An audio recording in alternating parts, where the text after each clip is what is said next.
Napoléon, défait à Waterloo, est en route pour l'exil. Les vainqueurs occupent Paris et veulent rétablir la monarchie. Mais l'esprit de la Révolution souffle encore, la bataille n'est pas terminée. Talleyrand, homme politique avisé, aux convictions souples, invite à souper le révolutionnaire zélé Fouché, chef de la police et du gouvernement provisoire. Il veut le convaincre de se mettre au service du roi Louis XVIII. Ils sont ennemis mortels.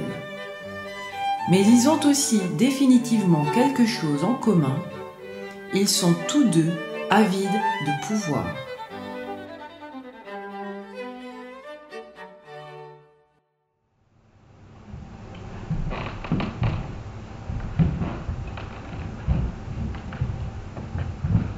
Prince, quelle joie d'être reçu chez vous. Je n'avais jamais eu ce privilège. Le salon de l'Aigle, on en entend parler. Toute l'Europe en parle. Veuillez excuser le désordre, monsieur Fouché, mais j'étais encore avant-hier à Gand, et des scellés avaient été apposés sur la porte. Oh, eh oui, des scellés. Mais vous qui savez tout, je ne vous apprends rien. En quel temps nous vivons? Vous avez fait bon voyage? Excellent. J'étais avec Sa Majesté. Ah, elle se porte bien? Fort bien. La mine rubiconde et l'esprit vif. Oui, il paraît qu'elle en a beaucoup. Beaucoup d'esprit, monsieur Fouché, beaucoup d'esprit. Sans vous, elle serait encore à Gand.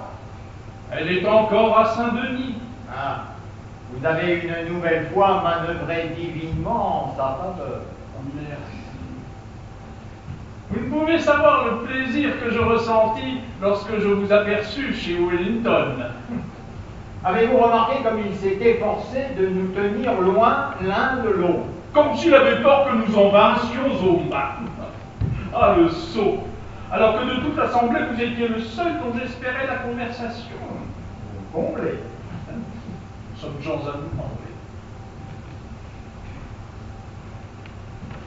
J'ai audience demain à Saint-Denis avec le roi. Deux couverts. Vous étiez donc bien sûr de vous, monseigneur, lorsque tout à l'heure vous m'avez proposé à souper. Mais dites-moi, nous sommes seuls? Je ne vous suffis pas, Fouché. Asseyez-vous, je vous prie. Pour ma part, j'ai une petite faim. Non, je dispense mes valets du service de table. Oui, vous les avez vus tout à l'heure en entrant. De basse mine, je sais, mais muets comme des cadavres, et m'appartenant corps et âme. Mais asseyez-vous, je vous prie. Quel bonheur de vous voir. Depuis combien de temps n'avons-nous pas causé dans le particulier? Le temps vous aurait semblé long. Vous me manquiez, monsieur le duc. Oh, je n'aurais osé l'espérer.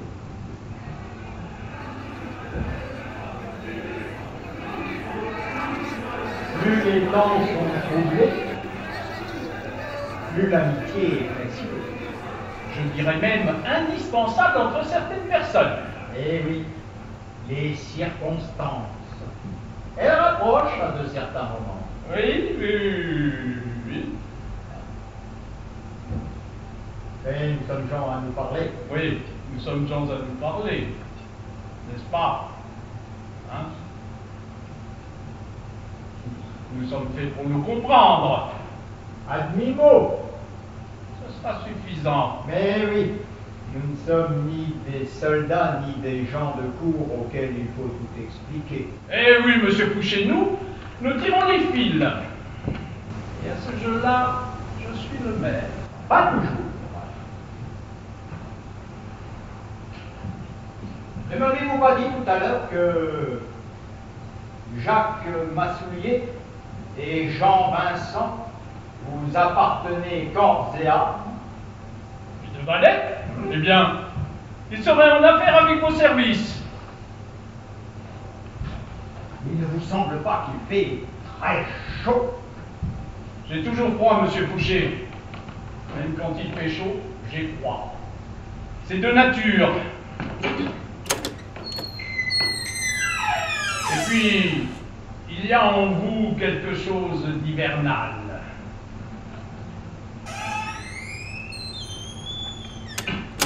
Je vais augmenter mes balais. Ils le méritent. Oui, je connais la garde. Faites un effort, monseigneur.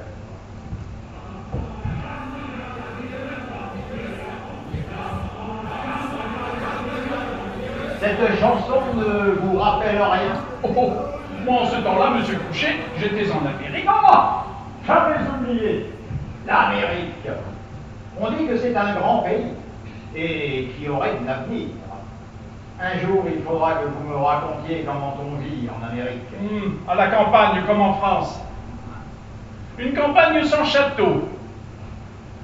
Mais les forêts y sont plus profondes. Et les naturels plutôt rouges et féroces. Ah, comme les Parisiens en ce moment. Les Parisiens. Bah, Oui. Et cela ne vous fait pas peur? ah, mais si, bien sûr. Juste un peu moins qu'à vous. On ne tient plus les gens, ou à peine.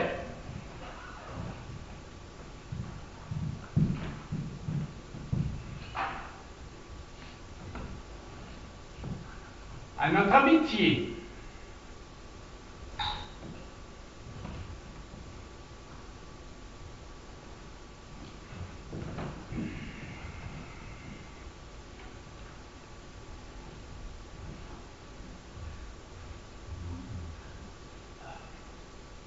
À notre amitié. Elle est proverbiale. Et je vais vous le prouver. Foie gras truffé. Du Périgord. Donc, de chez moi. Prince, vous savez vivre. Oh, une habitude, monsieur Fouché, une habitude. Chez nous, le savoir-vivre et le savoir-mourir, ça se sait à la naissance.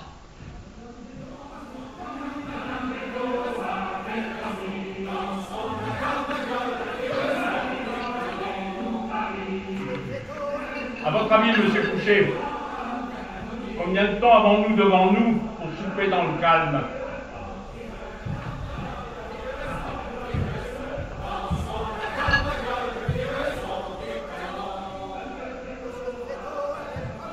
Alors, Fouché, combien de temps? Très peu de temps.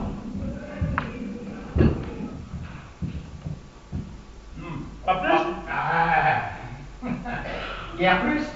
Je ne contrôle que mes agents qui peuvent être débordés à tout instant. Nous devons craindre les meutes. Croyez-en mon expérience, ils ne font pas le détail. Disons 2 heures. 2 heures pour trouver un régime à la France. Oui, enfin il reste que cette fois, ce ne sont pas les alliés qui sont sous vos fenêtres, mais le peuple de Paris. Qui nous déteste. Hop, hop, hop, hop, hop. Qui vous déteste.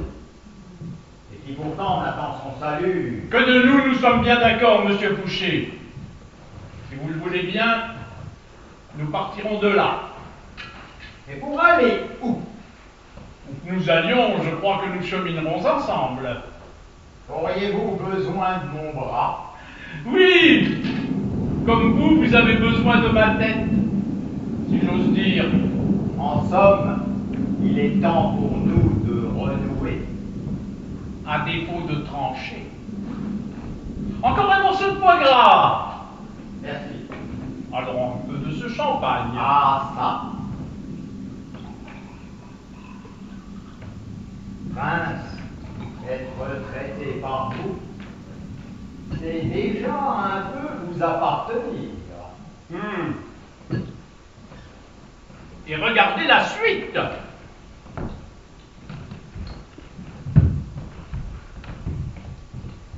Asperges en petits pois. Saumon à la royale. Cul d'artichaut à la ravigote.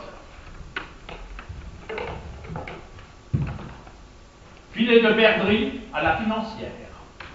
Prince, à votre table, difficile de songer à changer de régime.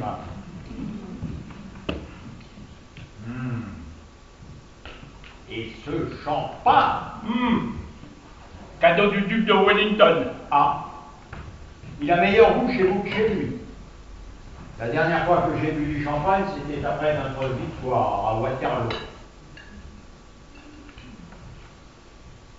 Que vous a-t-il semblé de Wellington? Oh, j'ai trouvé tout à fait creux. C'est qu'il n'est plein que de lui-même. C'est un ennui. Désespérant. Heureusement qu'il a pour lui d'avoir gagné à Waterloo.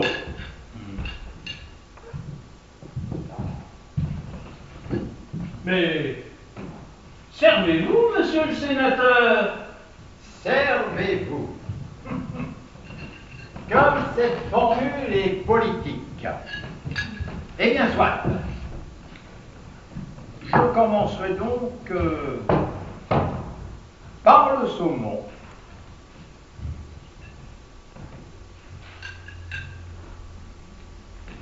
Vous disiez?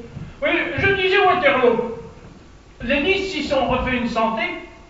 Ils ornent maintenant tous les chapeaux. Les lys, plus de saison. Ils se sont fanés en 3 mois. Je ne suis pas de votre avis. Oui, bon, le contraire m'eût étonné. Si nous ne tombons pas d'accord cette nuit même, nous disparaissons de la scène.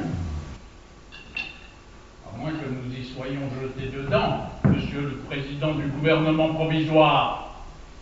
Nous avons, vous et moi, une seule carte à jouer, vous le savez fort bien. Mais peut-être auriez-vous un projet pour la France. J'en ai plusieurs.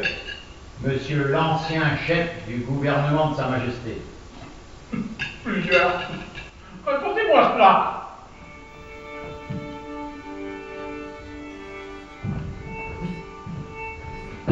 Qu'est-ce que c'est que ça? Un orchestre que j'ai loué. Oui, je viens de me répéter ici toutes les nuits, après avoir joué aux Italiens. Oh. Minuit, c'est l'heure où ils arrivent. Un orchestre.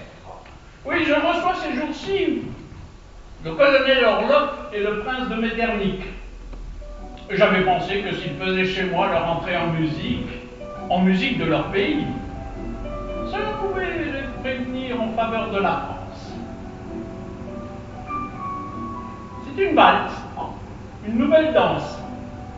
Elle faisait fureur au congrès de Vienne. Dites-moi, votre orchestre, il dort ici? Demandez-le à mes valets.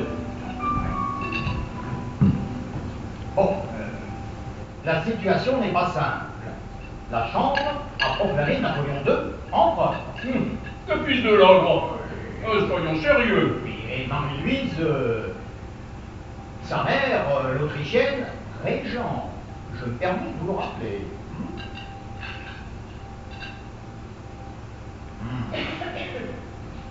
Ce saumon est une merveille. Il vient du Rhin, par courrier spécial de Strasbourg à Paris. Et dire que chez les Wellington, on mange du bouilli dans de la marmelade. Bon, je vous concède que l'Aiglon n'est pas un prétendant très sérieux devant l'opinion. Mais enfin, il n'est pas le seul à postuler. Il y a Louis-Philippe d'Orléans. Le fils du régicide. Allons. Oh, mais tout cela est si loin. Ah non, pas si loin, monsieur Fouché, non. Non, je ne pense pas que le tour du duc d'Orléans soit encore venu. Voyons plus près. Plus près? Oui, très près.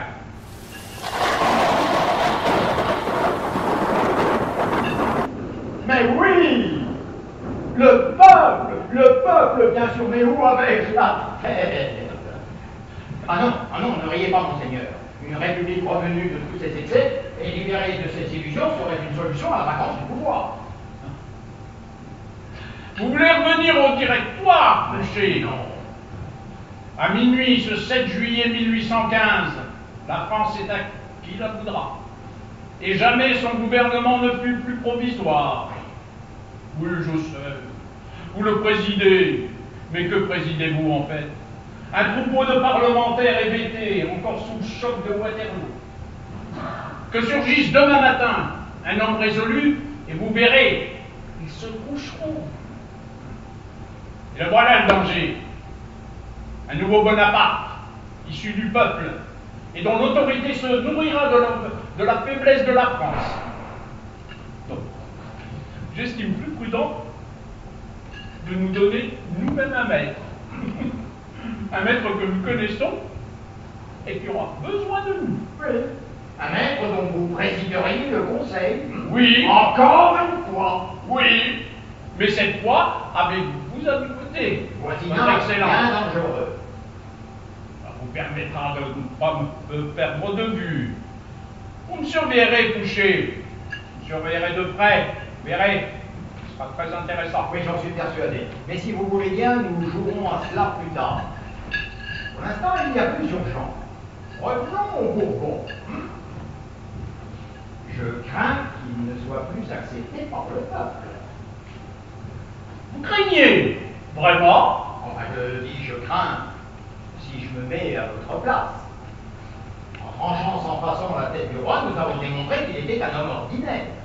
Et le ciel ne nous est pas tombé sur la tête, à ce que je sache. Alors, une deuxième restauration en ce pays, après ce qu'il vient de vivre depuis un quart de siècle, ça me semble pour le moins décevant et difficile. Oui. Et alors? La monarchie n'est plus de droit humain. C'est une solution parmi d'autres. Une solution fragile et impopulaire en ce moment. Il faudra l'imposer au peuple. Et avec quelle force, hein? Il n'y a plus l'armée française. Ça fait déjà bien longtemps qu'elle est devenue royaliste.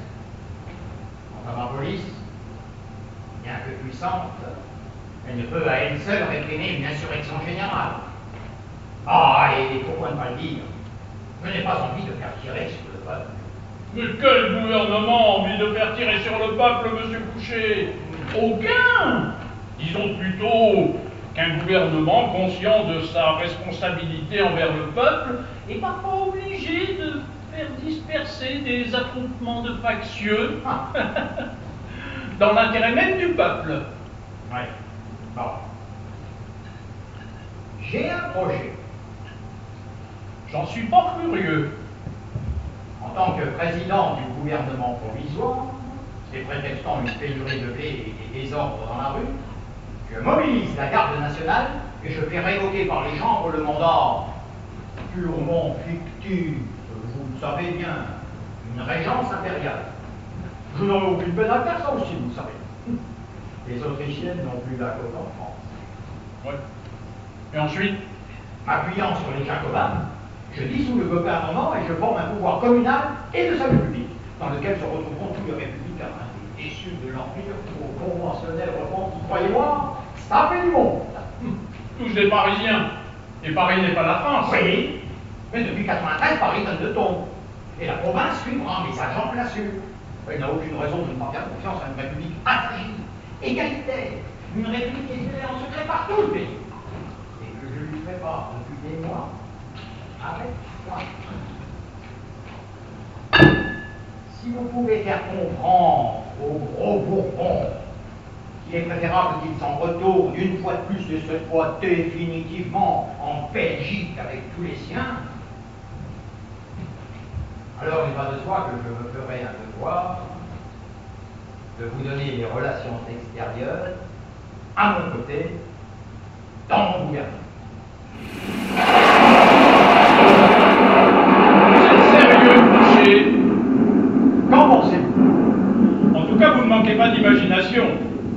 Cette façon de disposer des hommes et des événements sur le papier.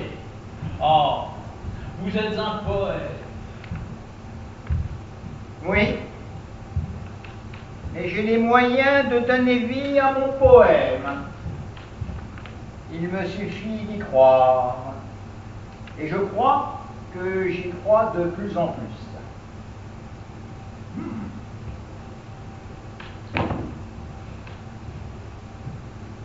Vous m'avez bien dit tout à l'heure, asperges en petits pois, c'est ça? Oui, c'est une recette que je dois à monsieur de Cussy. Vous découpez le tendre de l'asperge, précisément en forme de petit pois. Vous le lavez, le bouillantez, le passez au feu avec un bon morceau de beurre, un peu de sarriette et un clou de girofle. Et pour finir, vous y mettez une liaison de jaune d'œuf avec un dé de crème fraîche. Je vais finir par croire mes agents qui m'assurent que vous passez tous les jours 1 heure dans vos cuisines. Ils vous trompent, monsieur le duc. J'en passe 2. Comme on nourrit les gens, on les connaît.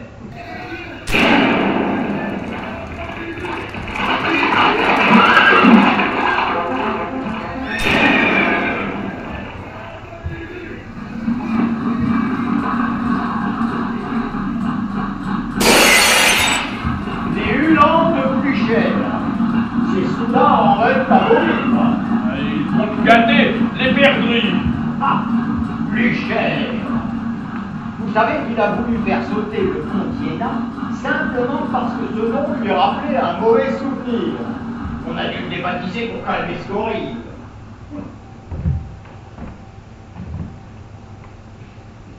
Ces gens se croient chez eux. Ne laissons pas pourrir la situation, monsieur Fouché. La restauration de moi. Ah, ne me brusquez pas. Oui, je sais. Vous n'entendez que Bourbon, vous ne voyez que Bourbon. Et vous n'avez donc que Bourbon en tête? Je comprends qu'il vous fasse peur. Peur? Je suis duc, sénateur et conseiller d'État. Je dirige le gouvernement, les Jacobins sont à ma main de la République à nos portes.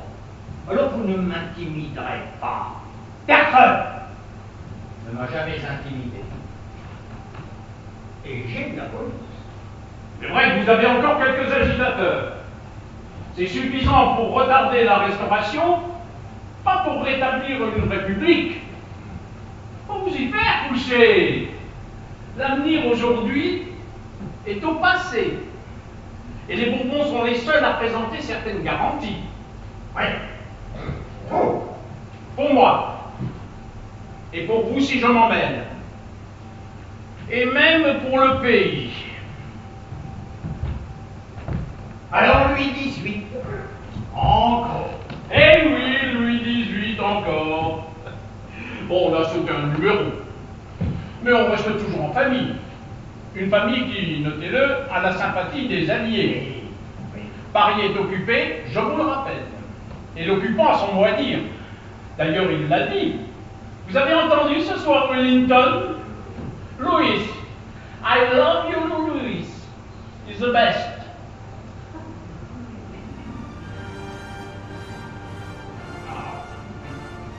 Ah. Vous entendez? Ça, c'est l'hymne de la monarchie. Votre orchestre retard. Bon. On n'a pas vu le temps passer comme nous autres.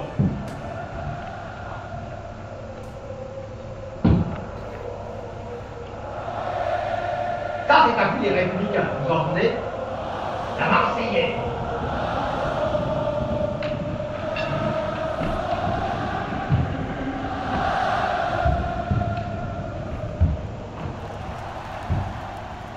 Oui, ce sont vos amis jacobins. Vous verrez qu'ils viendront nous tuer dans ce salon. Vous peut-être. Mais pas moi. Rétablissons la légitimité, monsieur Fouché. Il n'y a pas une seconde à perdre. Pasquier, Goupion-Saint-Cyr, le baron Louis et Jaucourt ont déjà donné leur accord pour entrer au conseil. On n'attend plus que vous. En effet, si le roi veut coucher aux Tuileries ce soir, il n'attend plus que moi pour lui faire la couverture. Mais c'est indubitable, il a besoin de vous. En ce moment. Mais vous n'aurez jamais de rival à la police. Et le roi ne l'ignore pas. Toujours besoin d'un grand ministre à la police.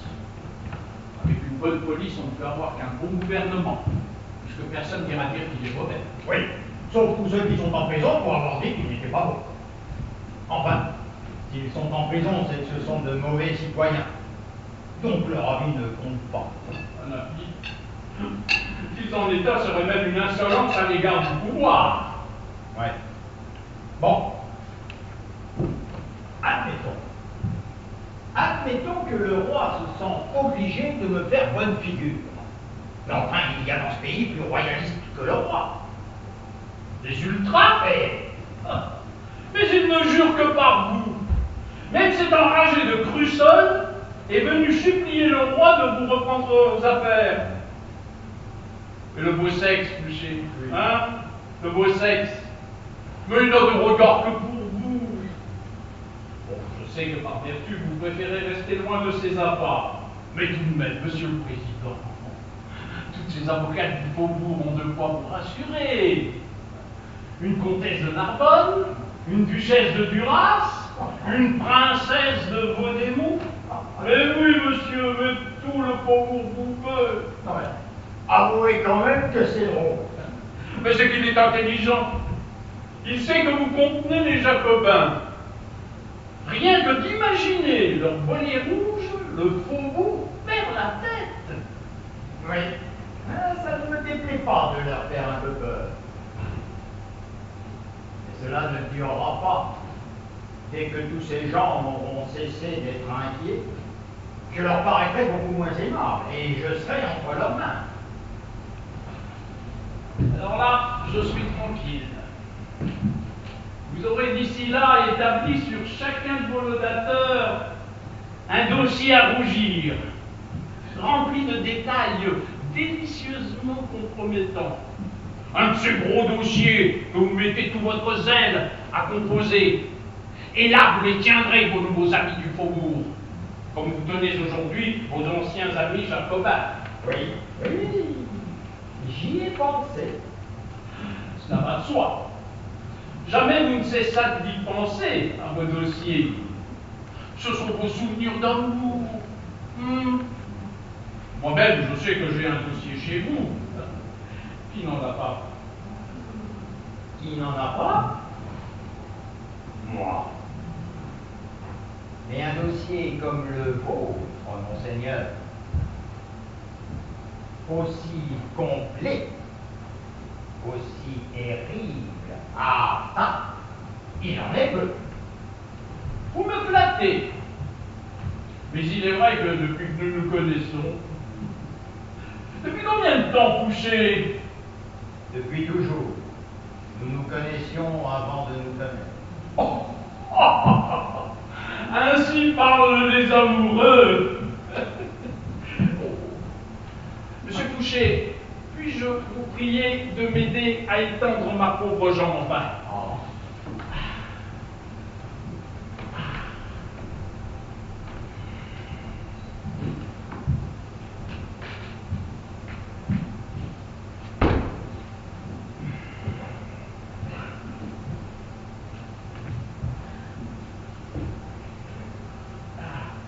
Elle me tire vers le bas. Je crois qu'elle sera en enfer avant moi. Bon, revenons à nos rapports. De police. Précisément. N'est-ce pas moi qui vous ai fait nommer, et justement à la police, en l'an 8? Oui, pour m'en faire révoquer le 28 Fructidor de l'an 10. Pour vous faire entrer au Sénat. Et en Messidor de l'an 12, Napoléon, sur mon conseil, vous redonnez votre chère police. Et vous deveniez, monseigneur, le sénateur ministre. Et vous, vice-grand électeur. Le seul vice qu'il vous manquait. Ah, je vous revois aux Tuileries, lorsque le Corse découvrit votre petit complot en faveur de Murat. Pendant 3h15, j'ai regardé ma montre, il vous couvrit d'insultes. Un quart d'heure de moins que vous au lendemain de l'attentat de la rue Saint-Nicaise. Oui. Nous sommes les deux hommes qu'il aura le plus insultés. Et les deux dont il n'aura jamais pu se passer. Et pourtant, vous l'aimiez. Ensuite, vous l'aimiez. Ne lui avez-vous pas écrit je ne suis pas complet quand je suis loin de vous. Et nous voilà, face à face, deux prêtres. un petit frère, moi, et vous, évêque, par décret royal. Tout évêque que j'étais, cher ami, savez-vous combien de fois j'ai dit la messe? Oui, 7 fois. Imbattable!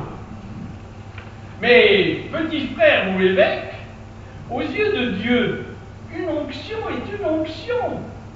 Et nous avons tous deux défroqué. Oui, enfin moi je n'étais qu'un moinillon qui portait sa soutane comme un linceul, tandis que vous, un prince de l'Église, nanti d'un évêché dès le berceau, vous vous êtes gâté à plaisir, monseigneur. Non, pas à plaisir. On m'a poussé vers Dieu, sur ce pied. Et peut-être lui en ai-je voulu. À votre pied. Mais non, pas mon pied! Adieu! Ah, monseigneur, on ne s'ennuie pas à votre table. Et moi qui m'ennuie tant avec moi-même. Ah, Fouché, on ne saura jamais ce que ma carrière doit à mon ennui. Que ne ferais-je pour le fuir? Ah, on vous dit pourtant paresseux. Dommage que vous ne l'ayez été davantage. Oui, enfin moi j'ai fait ce que j'avais à faire. Je ne l'ai pas toujours fait dans la joie, mais je l'ai fait. Eh bien alors faites en sorte que le roi revienne aux Tuileries. Ah, nous y voilà. Faites en sorte, Fouché. Faites en sorte que Paris soit paisible. Faites en sorte que le roi rentre tranquillement dans sa ville. Faites en sorte que je préside à nouveau son conseil. Eh bien oui, je le peux. Mais le roi de retour est sapeur oublié. Quel sera mon emploi?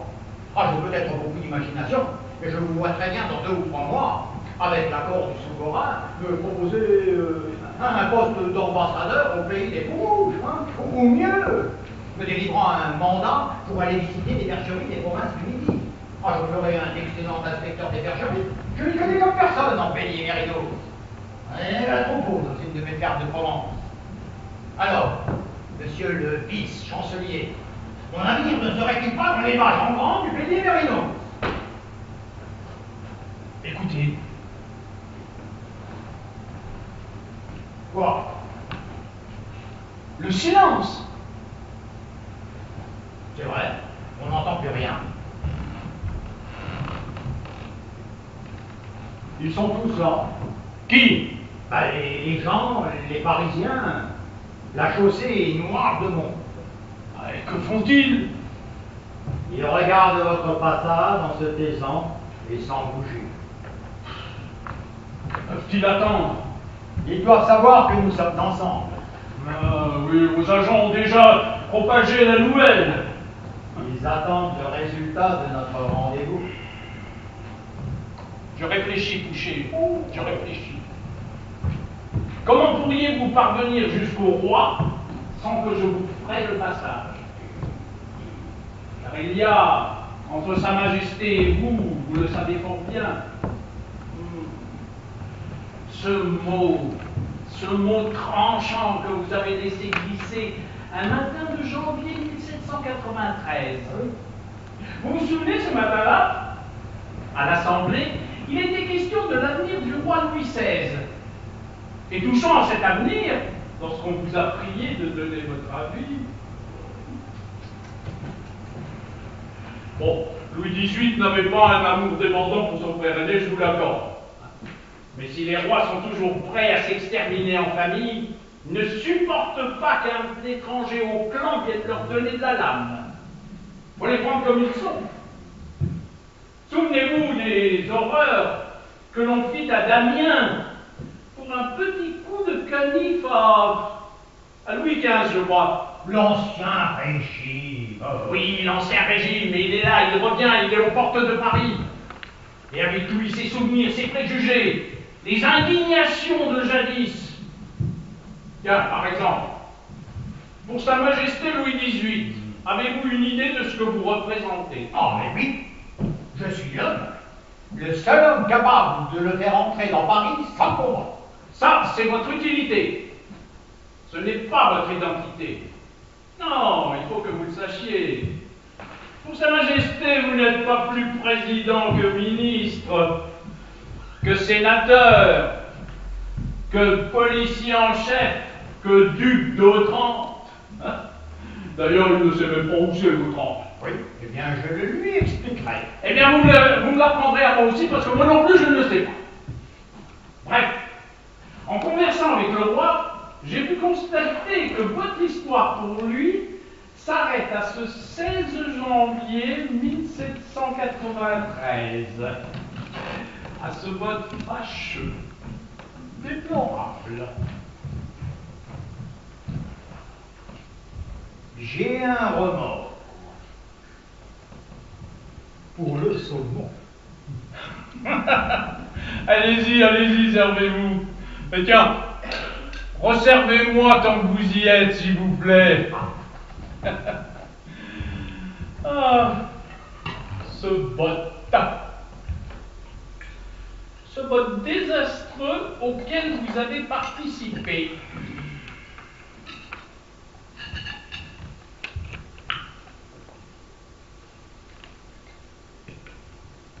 Bon, le roi Louis XVIII, dans sa grande bonté, aurait pu oublier les mariages républicains de Nantes. Je n'ai fait qu'aider Carrier. Ah oui, l'aider à attacher une nonne et un curé l'un à l'autre et aller les faire s'aimer tout nus, Fouché, au fond de la Loire, avouez tout de même.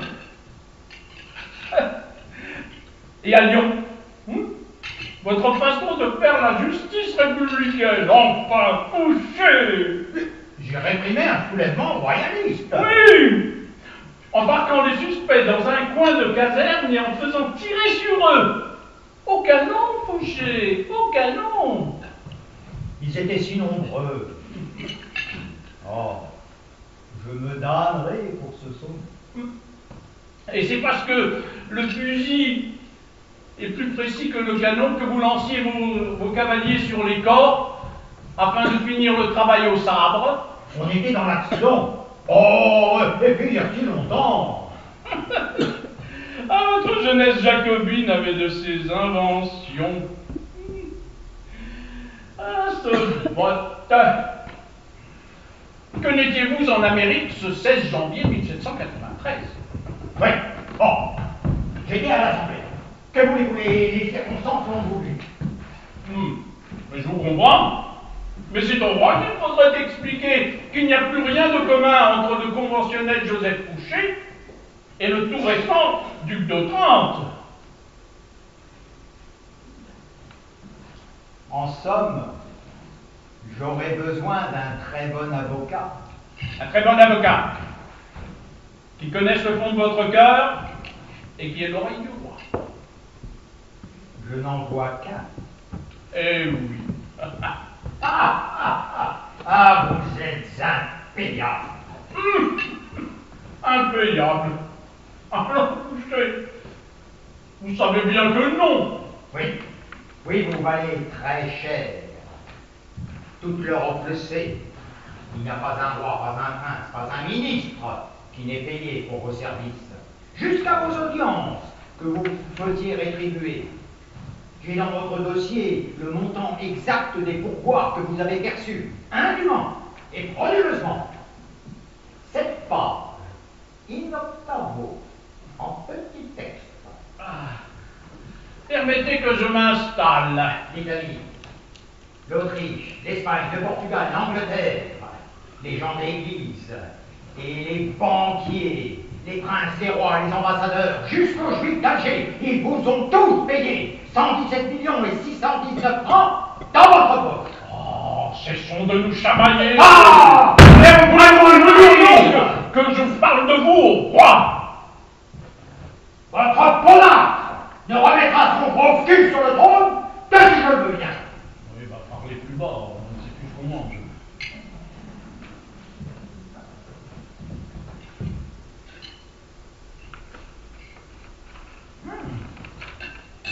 À propos de cul, ceux de vos artichauts ne peuvent susciter que le mal.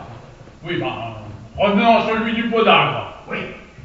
Si vous voulez à nouveau présider son conseil, il lui faudra s'asseoir sur le trône, et cela ne dépend que de moi et de moi seul. Alors ne venez pas m'échauffer les oreilles. Non, Ah! Fouché! Plus loin. Il me suffit d'apparaître à cette fenêtre et d'appeler les Jacobins qui sont dans la rue. Ils envahiront votre palais, feront un feu de soupe aux meubles et vous débuteront par-dessus le balcon. Mais à quoi cela vous avancerait-il? Les Alliés ne permettront jamais une nouvelle république en France. Et si vous manifestez en sa faveur, votre carrière est finie. Réfléchissez, la restauration est la seule voie raisonnable. Maintenant que le danger corse est conjuré, nous pouvons l'emprunter sans aucun risque. Croyez-moi, Fouché, cette restauration-là sera la bonne.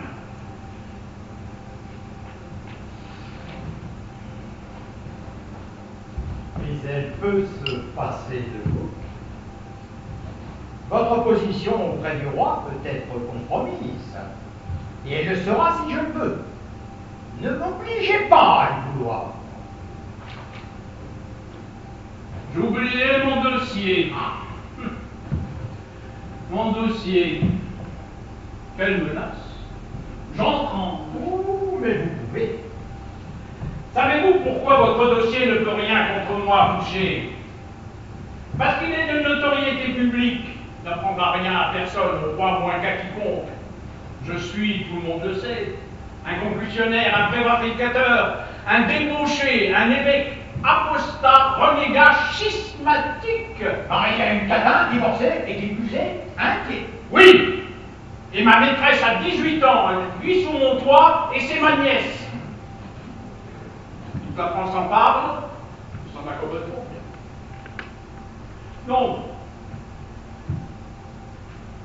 Aux yeux des gens, ce qui compte, c'est mon talent. J'en parlais encore récemment au roi, comme s'il y avait chez moi quelque chose d'inexplicable et qui porte malheur au gouvernement qui me dédaigne. Alors ça, c'est intéressant. Et maintenant, regardons devant nous, monsieur le sénateur. Demain matin, je vais m'entretenir à Saint-Denis avec le roi. Je peux m'entremettre Vous entremettre. Oui, lui faire valoir vos talents et tout ce que le pays peut encore espérer de vous. Louis XVIII a le sens de l'État et le souci de la continuité du service. Et puis tous vos dossiers vous vaudront bien de revenir à la police, où ils retrouveront leur place naturelle. Oui. Oui, enfin, pour le moment, je préside le gouvernement, la garde nationale est à mes ordres, je n'ai qu'un mot à dire. Ah, et puis il retournera vous toucher un gant. Il le sait. Il sait aussi qu'en dépit de sa forme sphérique, il ne peut rejoindre le palais des Tuileries par la voie aérienne. Savez-vous qu'il a encore grossi? Tout lui fait ventre. Un ventripotentat. Dites-moi, si le roi connaît mon pouvoir, s'il sait que je contiens les Jacobins qui tiennent eux-mêmes la rue, qu'ai-je besoin d'un avocat? La cause est entendue d'avance. Il me suffit de me présenter à Saint-Denis, j'y serai reçu de suite, et je me ferai un plaisir de saluer Sa Majesté de votre part. Elle a, vous le constaterez très vite, une mémoire de jeune homme et un entêtement de mule. Et avec ça, tatillonne, rancunière, n'ayant rien oublié ni appris, et donnant même parfois l'impression de préférer mourir en exil plutôt que de composer avec certaines gens. N'oublions pas que l'intérêt politique des rois est quelquefois subordonné à ce que l'on appelait jadis le sens de l'honneur.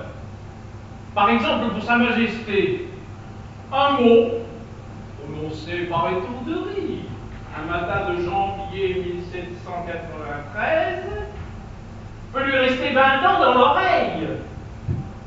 Il est vrai que ce mot pesait son poids d'acier, et que celui qui l'écoutait au banc des accusés était son frère aîné Louis XVI. Quel que soit le besoin qu'il a d'un homme, il peut fort bien lui refuser à tout jamais son pardon, et lui interdire pour toujours son antichambre. Absurde, diriez-vous. Mais les rois sont ainsi. Et c'est compte tenu de ce qu'ils sont que vous ne pouvez négliger le soutien de mon art auprès du souverain. Le soutien de votre art. Oui, pour faire oublier à Louis XVIII qu'il y a 22 ans, vous fîtes couper en 2 morceaux son frère aîné Louis XVI.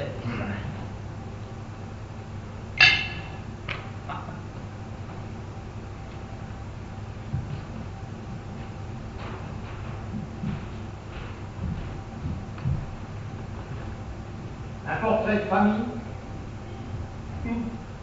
On ne les compte plus dans la famille. Nous avons des parents sur tous les murs.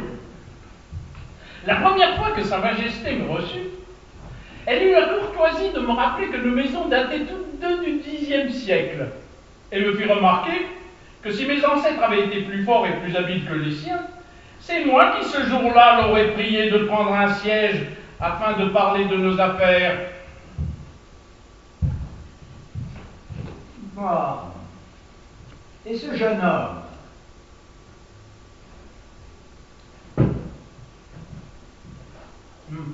Le petit-fils du grand Condé. Ah, le duc d'Enghien. Lui-même.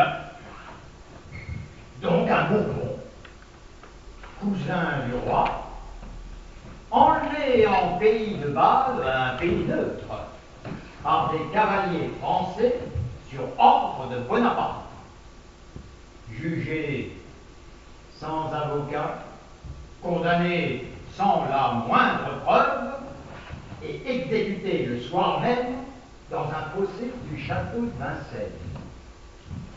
Tache de sang sur les aigles. À votre avis, à quel véritable motif a obéi Bonaparte dans cette affaire? La rage. Une rage effrayante à propos des complots royalistes. Oui, mais enfin, on aurait pu essayer de lui faire entendre raison. Il était enragé. N'écoutez personne.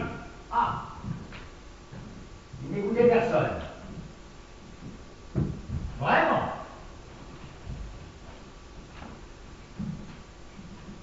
La copie de la lettre que vous avez adressée à Bonaparte le 8 mars 1804. Sénateur, premier consul. Je la connais par cœur, je l'ai tellement savourée. J'ai beaucoup réfléchi à ce que vous m'avez fait l'honneur de me dire hier au soir. Voilà qu'une occasion se présente de dissiper toutes ces inquiétudes. Elle vous est offerte par l'affaire qui va conduire prochainement devant les tribunaux les acteurs, les auteurs et les complices de cette conspiration récemment découverte. Les hommes de Fructidor s'y trouvent avec les Vendéens qu'ils secondent. Leur chef est un prince de la maison des Bourbons. Le but, votre assassinat. Vous êtes dans le droit de la défense personnelle. Si la justice doit punir avec rigueur, elle se doit aussi de punir sans faire le détail. Réfléchissez-y bien. Vous avez fait saisir le dossier d'Enghien en 1814 et vous l'avez brûlé, sauf cette lettre, retirée du dossier par Ménéval. Elle est donc passée dans le vôtre. Et nous voilà sur le même rang. Le duc de Trente a fait guillotiner le frère, on le savait déjà. Et on ignore encore à ce jour que le prince de Bénévent a fait fusiller le cousin.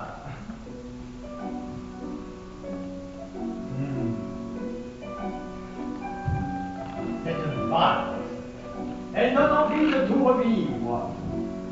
Et si j'ouvrais, pour qu'ils en profitent là dehors. Non, mais vous imaginez ce soir Paris, tout Paris, dansant au son de votre orchestre. Il vaudrait mieux qu'ils dansent, plutôt que de songer à vous faire quelques misères.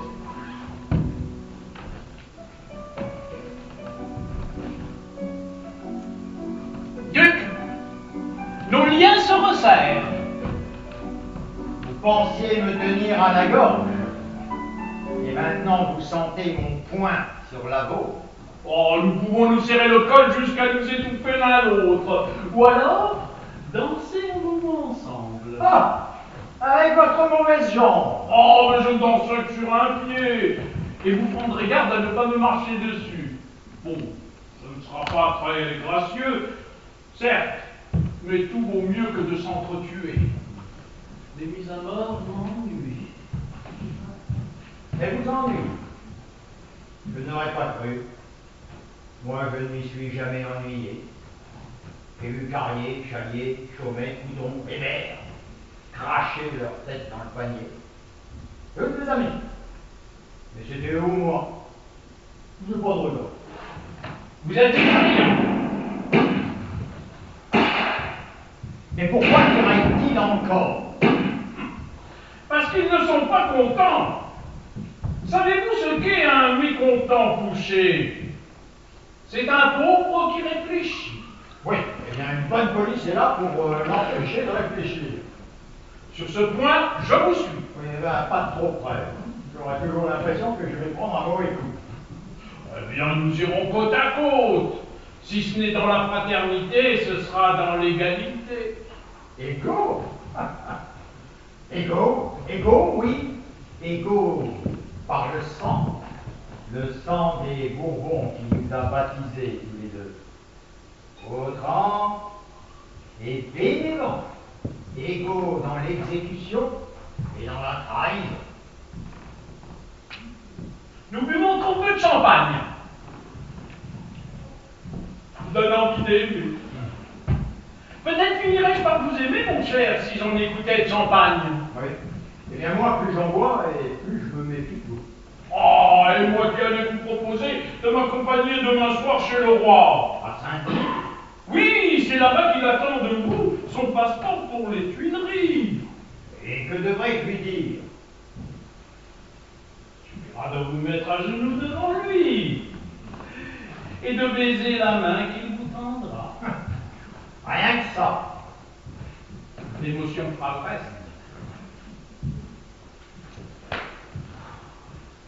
Pour vous décider, Fouché, nous n'avons que quelques heures pour espérer être ministre de ce roi. Et je réfléchis. Visiblement. Ce n'est pas parce que je vous ai demandé les détails du cérémonial que je suis d'accord sur le fond. Moi, je vous l'ai dit, pour moi, tout bien pesé, la monarchie. Du sommeil. Entrez!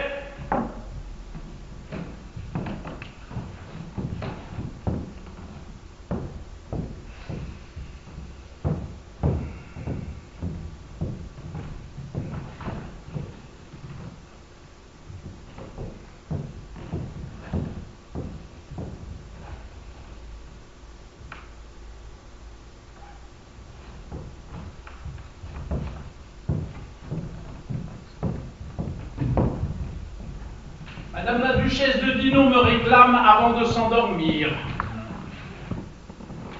Votre nièce, elle attendra. Ah, ce n'est pas dans ses habitudes. Mais ce soir, en votre faveur. Ah, ses yeux font la lumière de ma nuit. Mais que voit-elle en moi que je n'ai jamais vu? Vous dites? Quelle heure est-il? 1h du matin. Les Parisiens toujours là? La grande foule.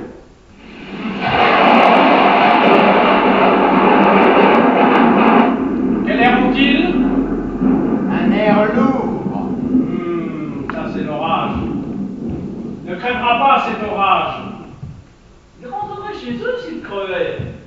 La pluie est contre-révolutionnaire. Oui, il y a des éclairs, mais pas de pluie. Oh, vous ne trouvez pas qu'on étouffe? Même ce soir, j'ai froid. Vous savez, vous qui savez tout, que je porte 3 flanelles, 2 caleçons, une chemise, une culotte et un gilet. Et la nuit, pour dormir, 14 bonnets de coton enfilés les uns sur les autres. 14? On m'avait dit 18. Ah, les gens exagèrent toujours. Non, 14. Il est toujours froid. Et puis, dans le cas où je tomberais du lit, pour amortir la chute. Habillage et déshabillage, 3 ou 4 heures. Puis après, le repas. Le whist. Des dames, qui est là, dans la journée. Et puis enfin, la politique.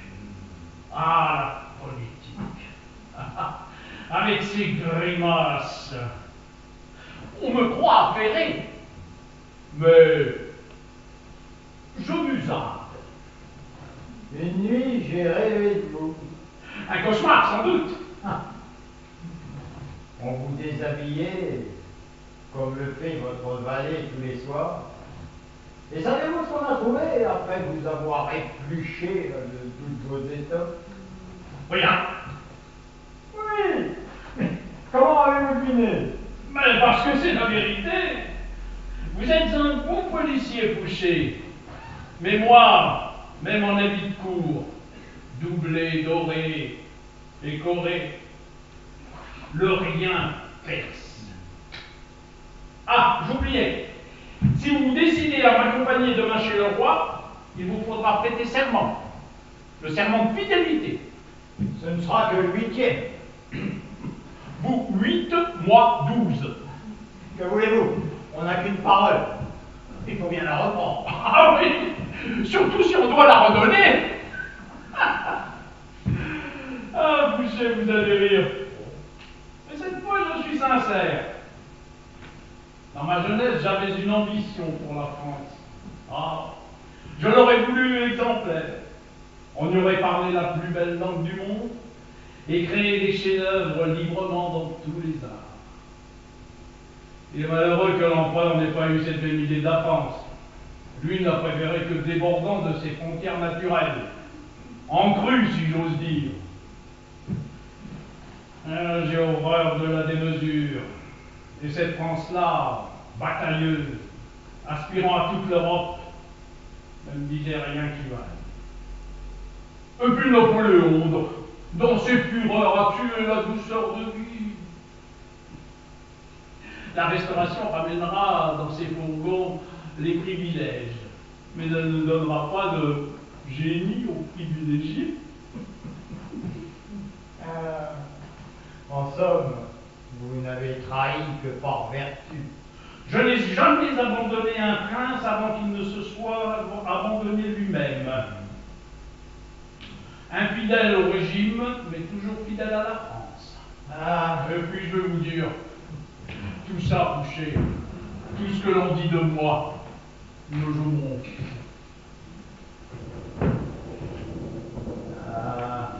Je vous envie, monseigneur, d'être né.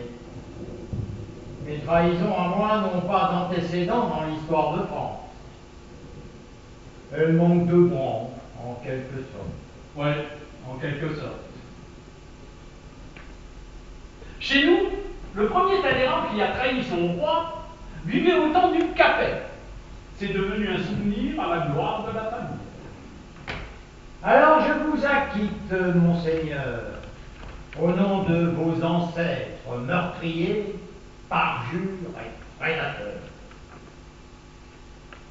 Et vous, duc de France, au nom de quoi pouvez-vous demander des circonstances atténuantes au tribunal suprême? Moi, je suis passionné, monsieur. La passion, quelle excuse, quel argument. Et que d'acquittement on lui doit. La mienne est dévorante. Je lui appartiens tout entier, et tant que je vivrai. Son nom, Fouché, son nom. Son nom, le renseignement. Tout savoir sur l'individu, le démasquer, le déchiffrer, l'ouvrir. Je suppose que vous commencez par ces tiroirs. Oh, acheter la papier, oui. Extorquer à ses enfants ce qui va lui coûter son honneur et peut-être sa tête. Ah, monsieur, quel plaisir de mettre un individu face à l'inavouable. Il faut voir son visage à mesure qu'on le découvre. Épouvanté, méconnaissant. Une bougie qui coule. Et qui éclaire votre vie. On se croit à l'abri, sous le brocart et les honneurs. Mais dès qu'on perce la dorure, ah, monsieur, tout ce pu qui s'écoule, il se dessèche à vue d'œil. Eh bien, Jean-Louis le roi dont vous serez ministre. En un mois, il en saura plus sur les siens que lui en aura appris 10 siècles d'histoire. Mais buvons. Vous n'avez pas encore fait honneur à mon cognac.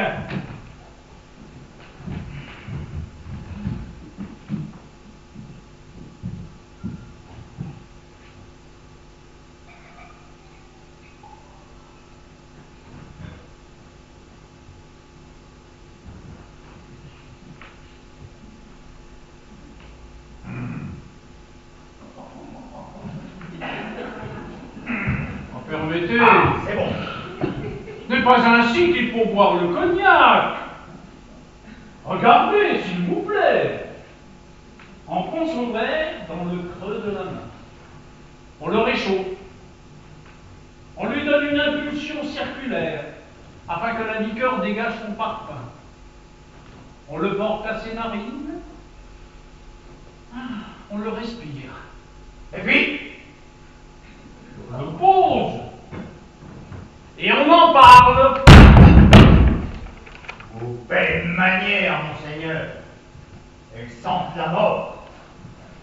Nous ne sommes pas, vous et moi, du même temps. Le vôtre est en train de crever d'une indigestion de politesse. Et c'est le mien qui lui succédera. Alors le véritable pouvoir sera aux mains des subalternes, des espions et des délateurs. Oui, monsieur, c'est ainsi que je vois la police, indéfinie, protéiforme, invisible et toute puissante. Elle sera dans chaque conscience. Et alors, monsieur, ce sera là.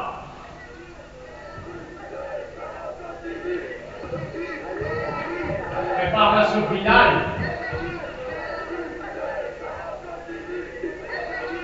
Non, je ne crois pas. Quelques curieux ont allumé un feu de paille. Ils s'excitent tout seuls. Toujours aussi nombreux. Encore plus. Inquiet, Fouché. Je vous l'ai dit, j'aime l'ordre. S'il y avait une tête à la police, à trop attendre, nous allons être débordés. Nous serons balayés, Fouché. Vous d'abord. On passe le premier quand on s'appelle Talleyrand en Périgord. On vous arrachera vos beaux habits. On vous jettera à la rue. Et vous regarderez filer dans le ruisseau vos flanelles et vos caleçons. Tout nus, appuyés sur votre jambe de fer. Vous êtes malheureux, Fouché. Malheureux, moi? Oh, faut l'être. Pour prendre plaisir à faire peur. Alors, mon cher ami, mais qu'est-ce qui vous tourmente? Oh. Dites-moi. Je n'ai pas été né, moi. Chez vous, les Talleyrand en Périgord, on parle du cognac auquel on n'a pas touché. Chez moi, on buvait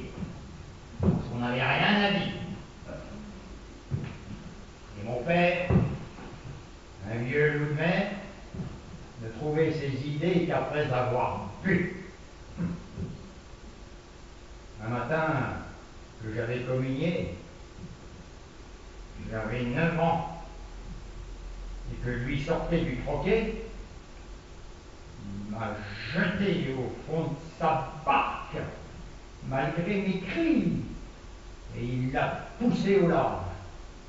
Un temps catastrophique, des vagues d'une hauteur.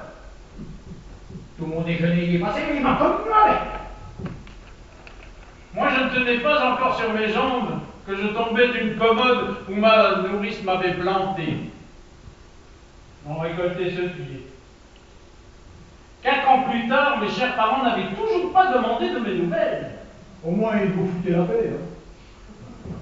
Moi qui étais chétif et qui manquais de souffle, je devais galoper pendant des heures sur la plage. Pour m'aguerrir, disait-il. Et quand épuisé, je rentrais pour dîner, j'avais droit à... Vous savez à quoi j'avais droit? À des palourdes, monsieur, oui. Des palourdes crues. Ah! Ils vous ont aimé, vos parents? Non, et je ne sais pas pourquoi. Nous ne nous connaissions pas. Heureux enfants!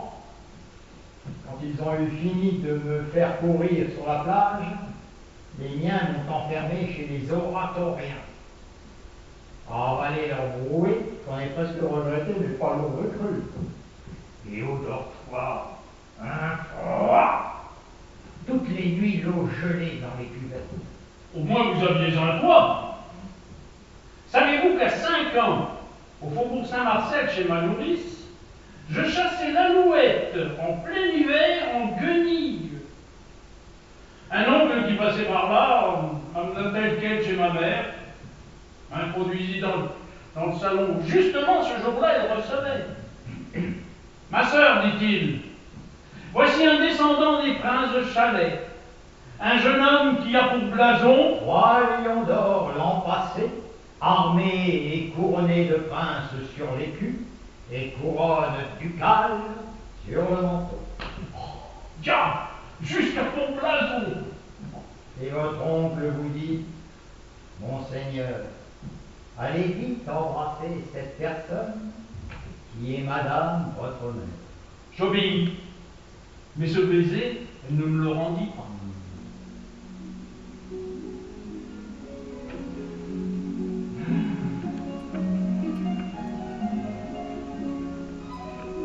On n'a pas eu d'enfant.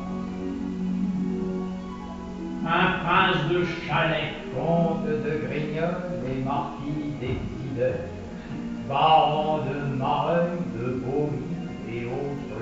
oui, un Talleyrand devant donner dans la soutane par décision familiale parce que j'avais un pied beau.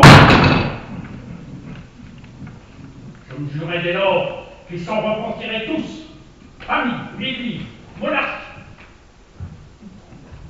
Le seul serment que vous ayez tenu, Monseigneur. Quand un enfant a été trahi par sa mère, il n'a plus de parole. Et là, on dirait que nous devenons amers. Il faut noyer cette inclination.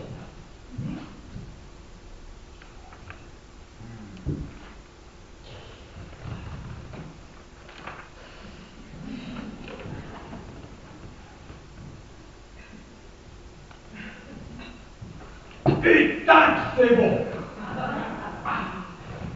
Dites-moi, Monseigneur. Comment trouvez-vous? Enfin, le port, le maintien. Vous savez, chez un homme, la beauté ne fait gagner que 15 jours. Oui, je suis laid, quoi. Mais non, vous n'êtes pas laid, vous êtes beau. Ou alors c'est que je m'habitue. Et puis à qui voulez-vous plaire? À ma femme. Vous m'avez dit qu'elle était morte. Oui, la première. Je vais me remarquer. Félicitations. Merci. Je suis veuf depuis si longtemps. Vous trouvez que je suis trop vieux? Oh, avec votre fortune et vos titres, un homme n'est jamais vieux, duc. C'est aussi ce que je pense. Vous savez, elle m'aime. Et vous? Ah, moi, dès que je la vois, dès que je l'aperçois. Oh, oui, je l'aime. On peut savoir son nom? Mademoiselle de Castellane. Elle a 26 ans. Castellane. Une ancienne famille de Provence. Et 26 ans! Le bouger! Quelle aventure! Mais dites-moi, n'avez-vous pas fait jadis tomber la tête de son père? Il a été sauvé par le 9 Thermidor. Oh, quel dommage! Elle vous eût aimé dans le déchirement, comme Chimène. Dites-moi, Autrante, vous qui êtes l'homme le plus riche de France, fiancé à une jeune et jolie femme de 26 ans, pourquoi ne vous retirez-vous pas dans votre château d'Aix? Qu'est-ce qui vous retient aux affaires? Il n'y a point d'affaires, monseigneur. Non, il y a la vie, la vie. C'est le nom que prennent les affaires en passant par nos veines. Belle formule. D'abord, on fait de la politique pour avoir le pouvoir. Et quand on a le pouvoir, on joue à faire de la politique. Dites-moi, à quoi voulez-vous que je joue à mon âme? Moi, je ne me sens pas fatigué. Le pouvoir n'épuise que ceux qui ne l'exercent pas. Et puis, être dans le secret, Eh bien, jouons, Monsieur le Président. Il va falloir que nous habitions ensemble. Essayons de nous faire à cette perspective. Mais attention, ne l'oublions pas.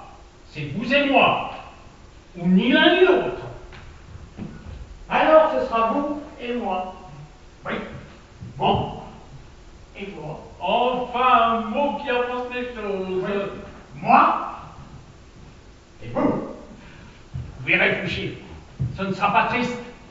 À nous deux, la restauration prendra un parfum de régence. Secrétaire d'État au ministère de la Police Générale, cela vous convient? Je retrouverai mes réseaux. Vous attendre. Un réseau bien organisé, c'est l'irrigation du pays. L'information qui circule, le doute qui devient certitude, et le suspect coupable. Ah, monsieur, ce moment où le crime apparaît en filigrane à travers l'honnête homme. Oh, un homme comme moi le paierait de sa fille. Il n'y a donc, selon vous, point d'innocent? Oh non, certes, il n'en a point. Ah, ça me fait penser à une petite histoire, une petite anecdote. Un matin d'hiver de 94, j'étais place de la Concorde devant la machine.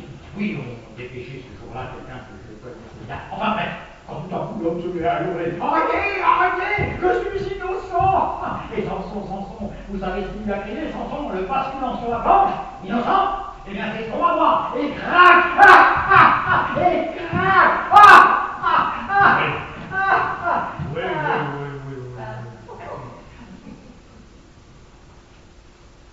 Ça ne vous fait pas rire.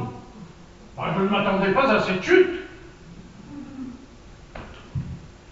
Et si j'entamais la bombe avant qu'elle ne soit en eau? Je vous cède. Volontiers.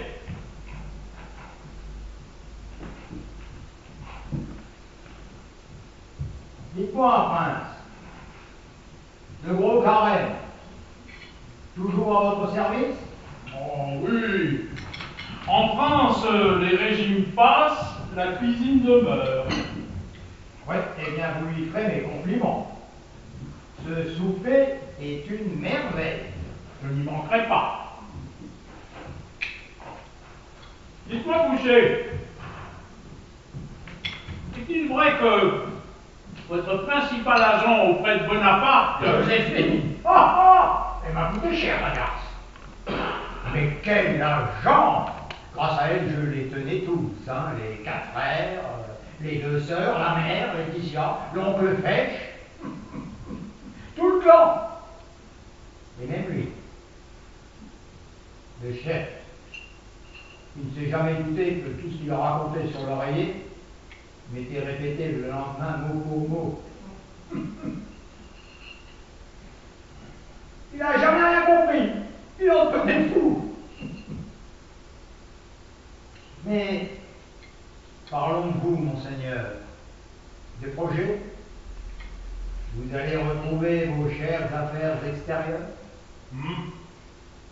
On me connaît bien en Europe.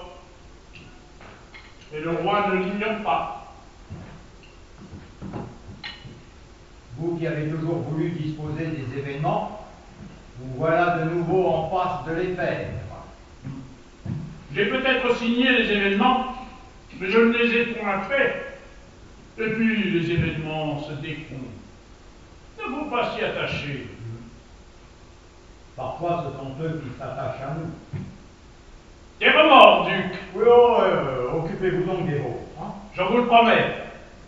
Mais moi, puis-je compter sur vous demain à Saint-Denis? Vous m'accompagnerez chez le roi.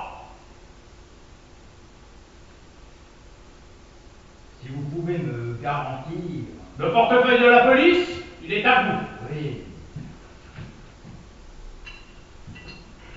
Et l'amnistie pour vos amis jacobins pleine et entière. Dans ce cas, je viendrai. Et maintenant, je vais aller dormir. Il ne faudrait pas que je restasse demain les deux genoux plantés au sol devant le fils de Saint-Louis. Mes valets vont vous raccompagner, monsieur le président du gouvernement provisoire. À ce soir, je viendrai vous chercher en voiture pour vous conduire à Saint-Denis. Je serai prêt. À demain.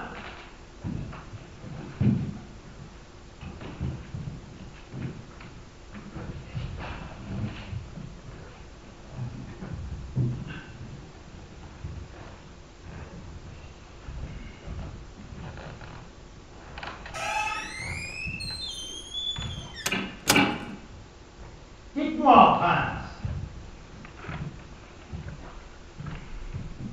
qu'est-ce qui vous a poussé à obtenir sa mort? Vous ne pouviez pas ignorer qu'il ne complotait pas et qu'il était parfaitement inoffensif. Enfin, dites-moi, pourquoi l'avoir fait assassiner? Les royalistes relevaient la tête, allaient frapper haut et fort. Mais il me semblait que nous étions d'accord sur le sujet. Oui, mais enfin, pourquoi être intervenu personnellement et pas écrit? Enfin, il y avait suffisamment de candidats exécuteurs sans en prendre leur tête. Étiez-vous apparenté au duc d'Enghien? Comment dit-on dans l'argot de votre métier? Cuisiner, n'est-ce pas? Seriez-vous en train de me cuisiner par hasard? Je répète ma question. Étiez-vous apparenté au duc d'Enghien? Ah! Le métier vous revient, Fouché! Les Talleyrand étaient-ils apparentés à la famille des Condé? En grimpant tout en haut de l'arbre, je suis sûr qu'on trouverait une branche où nos deux ancêtres sont perchés côte à côte. Il était jeune, il était innocent, il était fidèle à son roi. Il n'avait pas de vice, lui, et il ne boitait pas. C'était un homme de soleil qui vous regardait dans le miroir tous les matins tandis que l'on poudrait votre visage d'ombre. Insupportable. Hein? Ah! Vous ne pouvez vous supporter. Et malgré tous les soins que vous prenez de vous, vous n'avez jamais cessé de souffrir de vous-même et de vous dégrader à plaisir. Monsieur de la police, enquêtez-vous ou me confessez-vous? Je vous renifle. Et je me rends compte que vous sentez mauvais. mauvais que moi qui ne sent que le sang. Ne vous en vantez pas auprès du roi. Son odorat est très sensible à ce parfum, surtout vous concernant.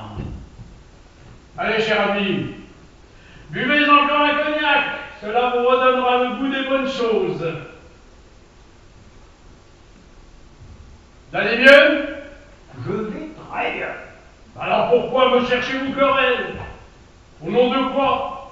Oh, vous êtes surprenant, mon cher, sur les 1 heure du matin. Je n'ai rien à rajouter. L'avenir jugera.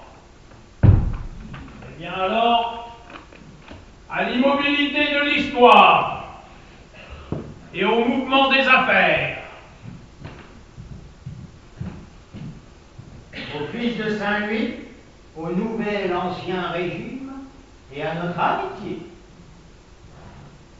Et au néant, Trente, au néant.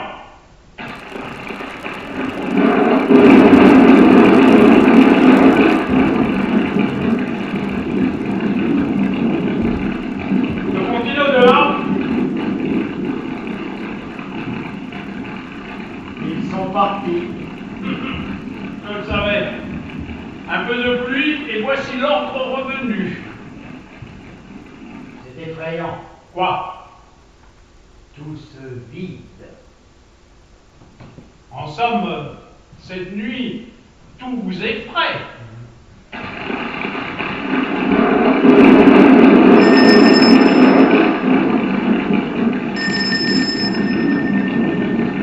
Encore un peu de dessert. J'aimerais que l'on m'ouvrit la porte. On ouvre, Fouché, on ouvre. Ah, et si vous voulez partir, ouvrez-la vous-même, cette porte. Elle n'est pas fermée à clé.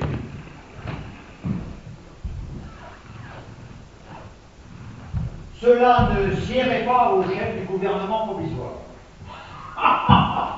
Un homme omnipotent qui ne ferait pas 3 pas seul dans l'obscurité.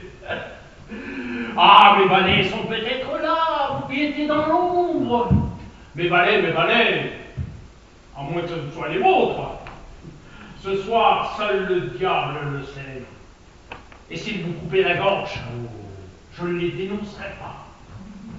On saurait tout de suite d'où vient le coup.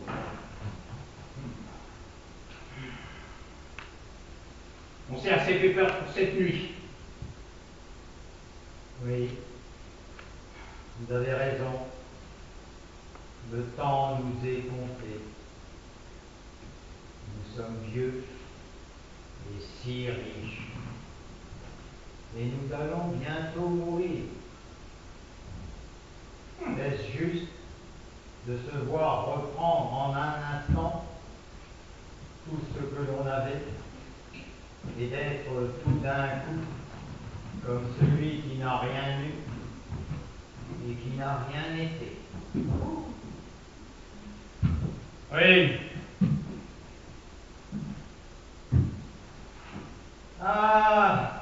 Ne parlons pas de mort. Au moment où tout recommence. Ah, vous voyez, nous sommes arrivés à un accord. Mais j'en étais persuadé. Et à égalité de force. Pour le moment. Ah, Fouché, des hommes comme nous devraient plutôt penser au mariage politique. Ah, il est tellement plus passionné. Soignez-vous bien, mon cher. Sans vous, je serai veuf. Reposez-vous.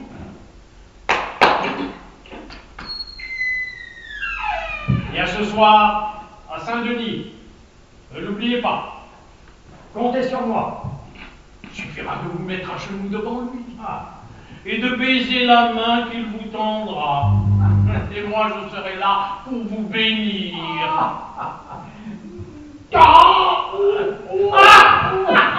Fouché, vous ne me ferez pas rire demain, c'est le roi. Ça. À demain, monseigneur. Fouché.